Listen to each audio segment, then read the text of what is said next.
일을 했거든요.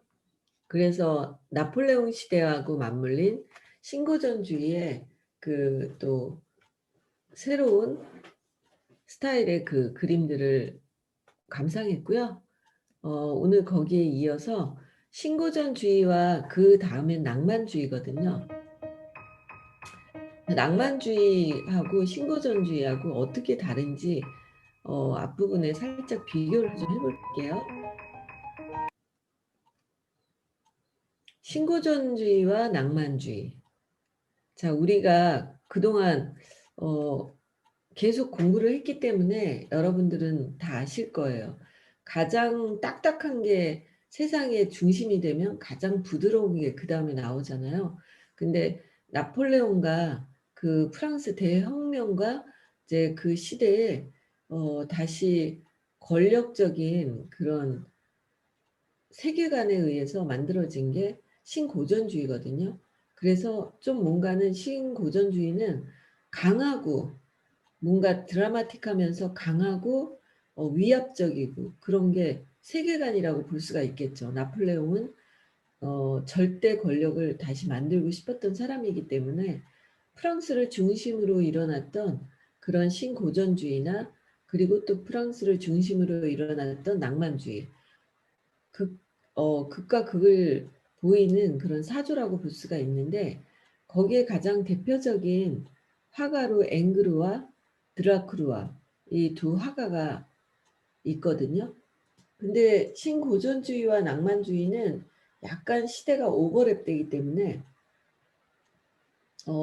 큰 차이가 없는 것 같으면서도 차이가 있어요. 그래서 한번 그림으로 우리가 비교를 해 볼게요. 앵그르의 그 파가닌이라는 음악가 아시죠? 그 시대에 BTS였어요. 파가니니는. 너무 멋있고 막 천재 바이올리니스트면서 자기가 그 연주를 더 돋보이게 만들고 싶어서 작곡을 해요.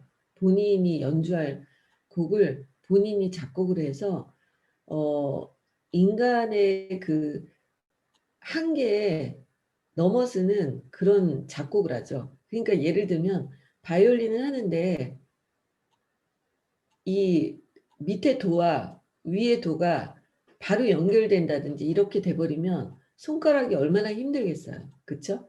그 연주를 할 때 피아노를 칠 때도 그렇고 그 음역대가 차이가 많이 나는 것을 바로 이어서 연주자가 하게 된다면 연주자는 정말 힘든 거거든요.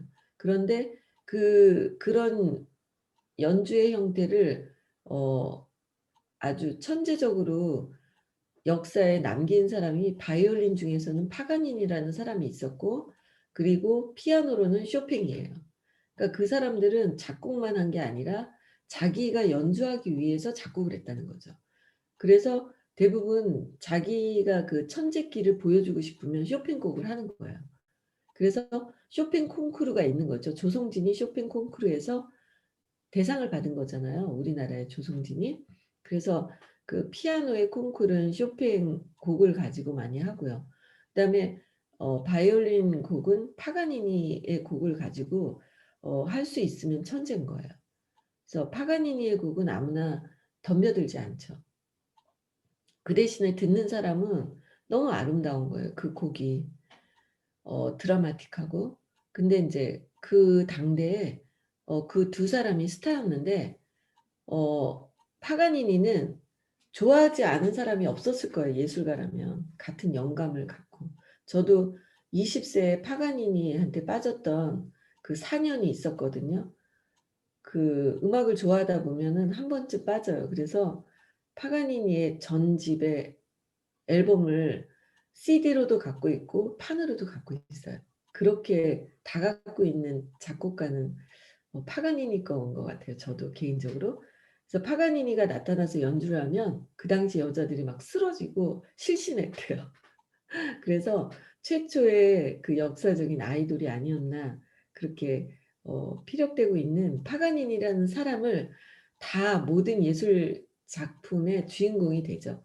근데 앵그르가 그린 파가니니는 어 약간 경직돼 보이고 절제돼 보이고 그런 파가니니의 모습이죠. 그리고 운동성이 없는 가만히 있는 그 파가니니를 그렸다면 드라크루아가 그린 파가니니는 연주하는 그 모습, 운동성이 있는 모습이고 약간 감성적인 표현이라고 할 수가 있죠. 이 사람의 표정이라든지. 그리고 라인이 강조되지 않고 이 사람의 드라크루아가 생각하는 파가니니를 자기 감성껏 그렸죠.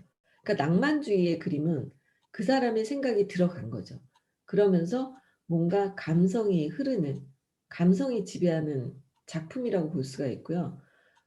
신고전주의는 아주 자세히 그리는 것에 목적을 둔 지성이 앞선 그림이라고 볼 수가 있죠. 그러니까 지성이 이끄는 시대는 신고전주의, 그다음에 낭만주의는 감성이 앞세워진 지성의 몰락이라고 볼 수가 있죠.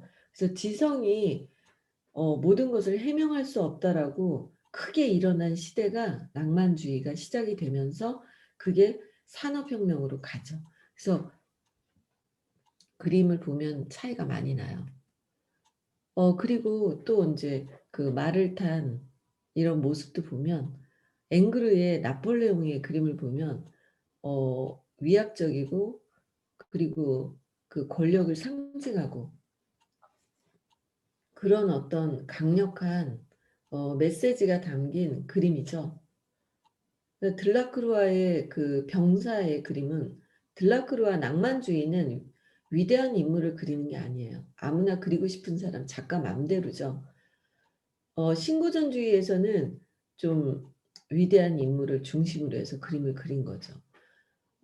낭만주의의 그림은 선이 약해져 있고 색감이라든지 이런 것들이 감성적으로 그려져 있으면서도 그 오히려 어떻게 보면 현실적인 부분이 보이죠. 말의 형태를 보면 정말 말이 달리면서 그 흙의 어떤 연기를 내는 듯한 그런 느낌이죠. 그리고 그 옆에 그림은요. 제리코라는 낭만주의의 또 한 화가인데 이 제리코의 그림을 보면 또 이 그림도 병사거든요. 근데 전쟁의 어떤 부분을 리얼하게 보여주는 그런 스케치가 강한 그런 제리코라는 화가거든요. 그래서 보면은 이제 그 사람마다 그림의 특징이 나타나기 시작했죠. 이 단테의 작은 배라는 그 들라크루아의 작품인데요. 낭만주의의 가장 대표적인 작가가 들라크루아거든요. 지난번에도 그 단테의 신곡을 그린 신고전주의의 작가가 있었죠. 앵그르도 그렸고 단테의 신곡도 모든 작가들이 많이 표현한 그 당시에 가장 어 누구나 다 읽었던 판타지 소설인 거예요. 그 시대 중세부터 시작된 죽음의 세계에 대해서 얼마나 궁금했겠어요. 그래서 종교가 또 2000 년을 지배했던 시대이기 때문에 그 사후의 세계에 대한 끊임없는 호기심 그리고 그것을 작가들이 표현한 거죠. 문학가는 글로써 표현하고 또 화가는 그림으로써 표현했다고 볼 수가 있는데 그 단테 신곡에 나오는 지옥의 방이 8개 단계가 있잖아요. 8단계. 거기서 인제 한 단계가 차가운 물로 되어 있는데 그 차가운 얼음과 물속에서 고통을 당하는 그 방을 배를 타고 지나가는 광경이죠. 그래서 어 가운데 있는 사람이 이제 단테고 네 단테를 이끌고 있는 어 같이 여행하는 안내자. 그래서 지난번에도 이렇게 우리가 단테 신곡에 대해서 살짝 얘기했지만 어 첫 번째 방은 탄식의 방이었죠. 그래서 탄식하는 것도 지옥방에 가게 된다는 그 어 되게 그 당시에 처음 읽었을 때는 좀 충격적이었어요. 탄식하는 것도 한숨 쉬고 탄식하는 것도 지옥의 방에 가는구나 하면서. 이제 두 번째 방은 그 애욕이거든요. 그래서 그 하지 않아야 될 사랑을 하는 사람들, 그 방에 가면요 클레오파트라가 있어요.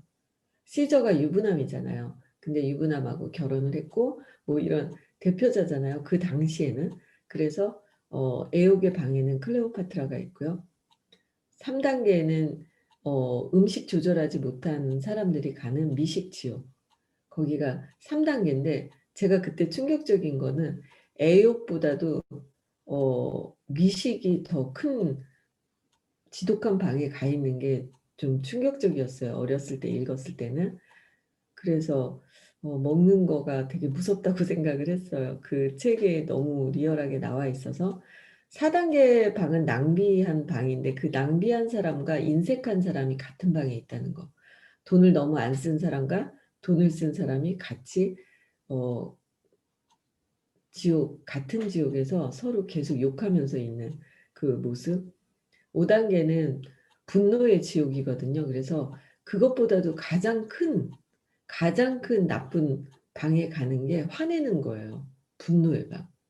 그래서 그 화내는 거를 절제해야 되겠다는 청소년 때 강한 가르침을 받았던 책이었던 것 같아요. 분노가 그렇게 무서운 지옥방에 가는 일이었더라고요. 그리고 6단계가 이제 이교도 방이거든요. 그래서 인제 아무래도 캐토릭이니까 이교도에 대한 그 지옥방이 있더라고요. 7단계가 이제 7단계에 가면은 거기에 또 막 성직자가 많이 있는 그런 게 너무 또 막 어렸을 때 읽으면 좀 충격적이죠. 그래서 그 이제 폭력적인 그런 사람들에 대한 어떤 7단계 방이 있고 8단계가 인제 제일 끝방이었는데 어 8단계, 9단계까지 있었죠. 그래서 거기에는 이제 9단계 제일 끝방에는 그 가룟 유다가 있고 그런 어떤 그런 스토리인데 어쨌든 그 단테의 신곡의 한 장면을 들라크루아가 그렸는데 여기에서 보면은 되게 감성적인 표현이기 때문에 이렇게 밑에 있는 사람의 고통이라든지 그 단테가 놀라는 그런 장면을 드라마틱하게 잘 표현했고 색이 이렇게 보이죠. 붉은색과 푸른색.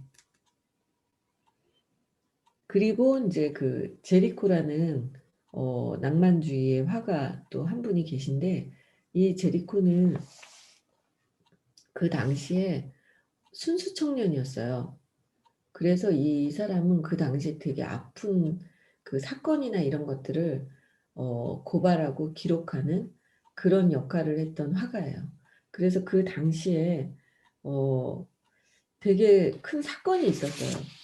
그게 뭐냐면 서아프리카 세네칼로 가는 그 배가 있었는데 그 배가 난파가 돼 가지고 어 149 명이 그 뗏목을 타게 됐는데 선장이 그 뗏목을 묶어 주지 않고 혼자서만 살겠다고 혼자 그 도망간 거예요. 그래서 더 그 사건이 충격적이었죠.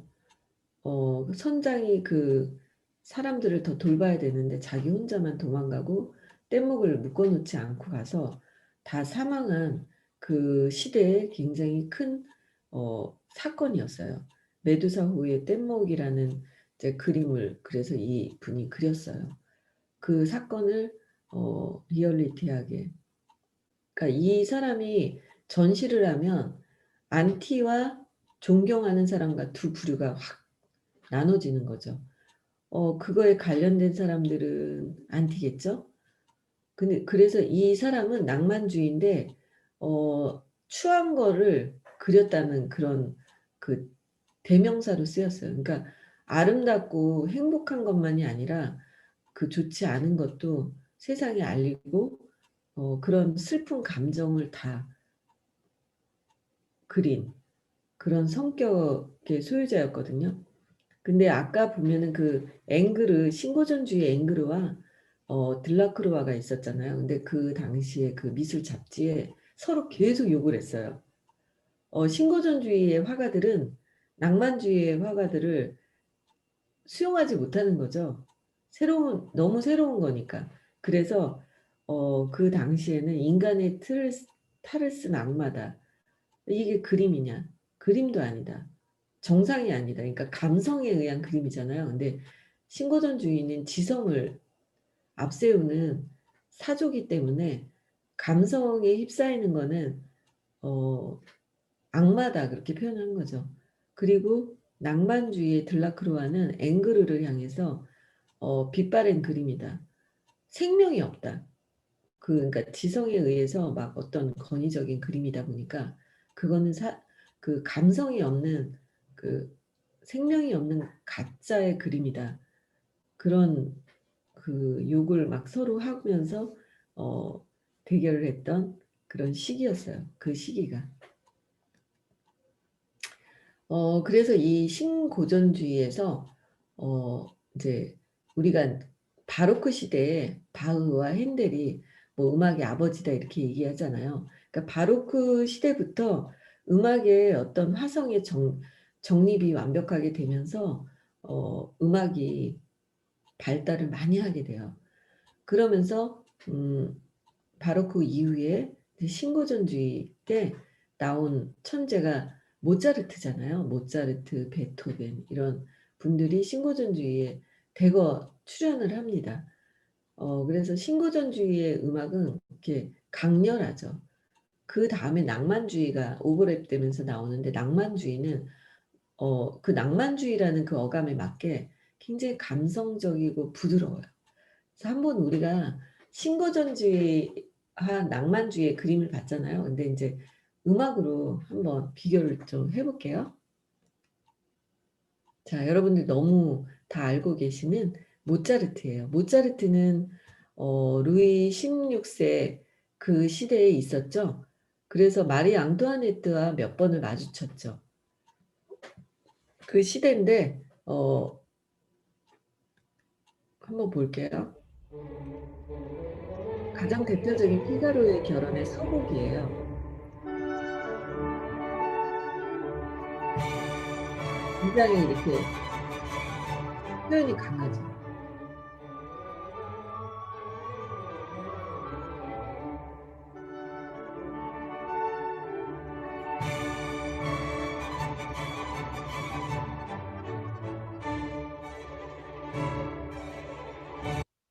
네. 그 다음에 그 베토벤의 그 피아노 곡을 하나 들어볼게요.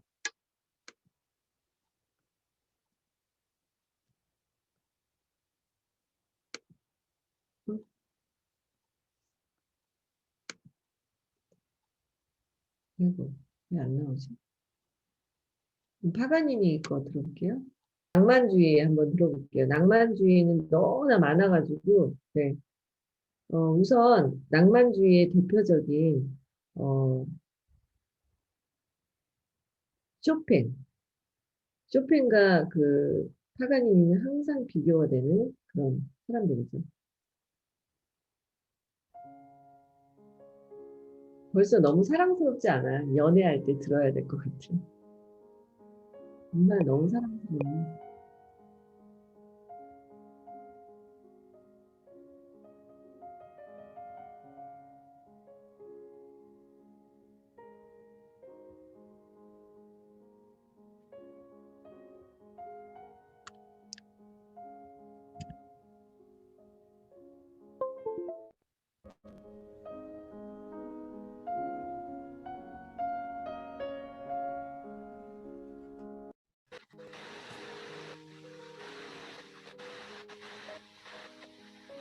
그 다음에 또 낭만주의는 너무 많아서.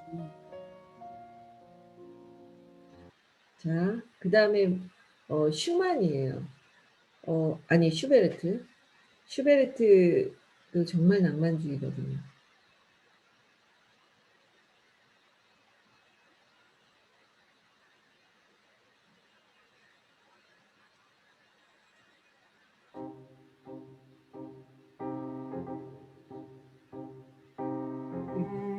감성,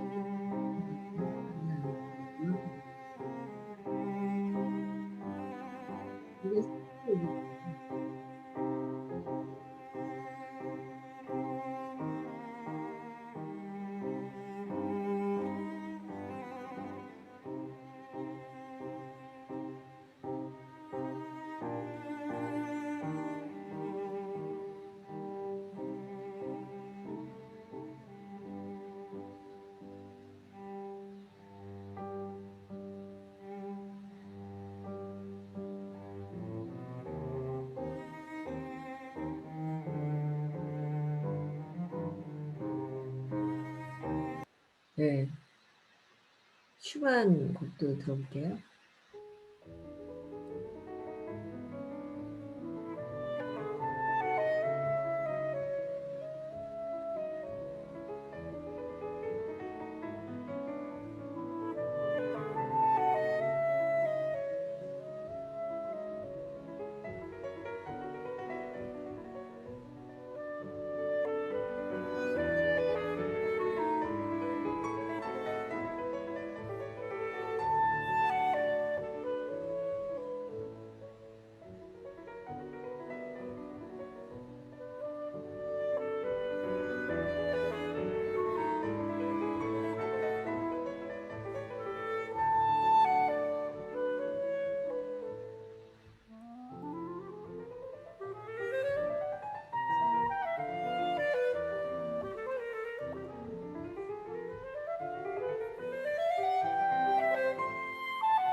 네. 오늘 여기까지 할게요. 네. 오늘은 음악도 여러분들에게 낭만주의 음악이 워낙 좋아서 좀 소개해 드리고 싶었어요. 오늘 좀 힐링 되셨나요? 네. 우리가 그러니까 낭만주의는 일단 작곡가들도 무슨 궁정 음악가 이런 사람들이 아니에요. 그러니까 모차르트 뭐 이 시대는 궁정 음악 뭐 이런 화려함 뭐 이런 거였잖아요. 근데 귀족을 위한 연주 뭐 이런 거였다면 낭만주의는 그냥 소소하게 일반인을 위해서 존재하는 그런 음악이었기 때문에 작곡가들이 하나같이 또 가난했죠. 그래서 다 좀 힘들게 살다가 가고 이런 사람들이 많은데 그래서 더 음악이 애절한 것 같아요. 되게 어 슈만과 클라라의 러브 스토리도 유명하잖아요. 그래서 결국에는 낭만주의는 이성보다는 감성을 중요시하는 시대의 첫발이라고 볼 수가 있어요. 낭만주의부터. 자, 그러면 현대는 뭐라고 이야기하죠? 현대는 낭만주의에 가깝다라고 이야기합니다. 그렇기 때문에 지금 현대는 모더니즘은 감성이 더 앞세워지는 그런 시대라고 볼 수가 있죠. 지성보다는 감성이 문제를 해결해 주는 거예요. 그러니까 지성은 논리적으로 딱 맞아야지 되는데 지금 이 세계가 논리적으로 맞지가 않는 거예요. 너무 속도가 빠르게 지나가다 보니까 논리적으로 1 더하기 1은 2 이렇게 나와야 되는데 그게 안 되는 세상이 돼 버린 거죠. 하버드를 나와도 서울대를 나와도 세상에 어떻게 살아가야 되는지 명확한 지혜를 주는 시대가 아닌 거예요. 그러다 보니까 지금 현대는 낭만주의다 그렇게 이야기를 합니다. 낭만주의에는 가장 중요한 게 감성과 직관이겠죠. 그래서 센시티브한 사람들이 결국에 돈의 주인이 되고 센시티브해서 자기가 지금 모든 사람이 이거라고 할 때 다른 거를 선택할 수 있는 용기 있는 사람들 그런 사람들이 지금 시대의 모든 주도를 이루게 된다. 그렇게 이야기합니다. 그래서 현대는 낭만주의고요. 그러다 보니까 소프트웨어가 하드웨어보다 앞서는 그런 시대가 됐다. 이렇게 이야기할 수 있습니다. 상상력이 가장 중요하게 생각되는 시대가 낭만주의거든요. 그래서 지금은 상상력이 없는 사람들은 살기가 굉장히 힘들죠. 그래서 우리가 하는 이 일 자체도 상상력을 가지고 하는 사람과 상상력을 갖고 있지 않고 논리적으로만 따지려는 사람들과 결과의 차이가 너무 큰 거예요. 그러니까 논리적으로 하면 얘는 뭐 학교도 별로 안 나왔고 뭐 한 게 없는데 얘가 어떻게 갑자기 1억을 벌겠어 이런 거 상상이 안 되잖아요. 그런데 상상력이 풍부한 사람들은 뭐 내가 할 수도 있지 이러면서 그냥 단순하게 믿어버리는 거예요. 근데 그 사람들이 결과를 내는 게 이 시대라고 볼 수가 있는 거죠. 그래서 모든 상상력을 동원한 사람들의 시대다. 결국에는 아마존을 만든 제프 베조스나 일론 머스크 그 사람들은 상상력이 전 세계 탑인 사람들이에요.